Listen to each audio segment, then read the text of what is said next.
Նրանք բոլորը մեր եղբայրներն են եւ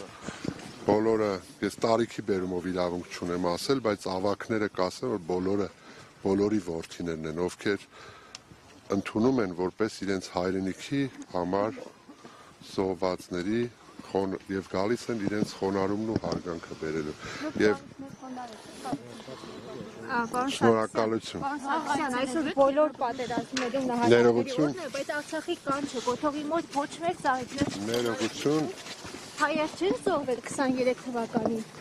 ձեր հարցը ձեր դուրը եկավ դուք ոչ մեկ ծաղիկներ չխոնարհեց Արցախի կանչը կոթողի մոտ Ես չեն զոհվել 2023 թվականին, թե զոհել չեն։ Դուք տեսաք մենք որտեղ խոնարհեցինք։ Տեսաք մենք որտեղ խոնարհեցինք։ Արցախի կանչի մոտ չխոնարհվեց ծաղիկներ, ինչու՞։ Իսկ մենք ունենք նաև այլ հերոսներ։ Մենք այդտեղ էլ չխոնարհեցինք։ Այո, բայց մյուսները խոնարհել են։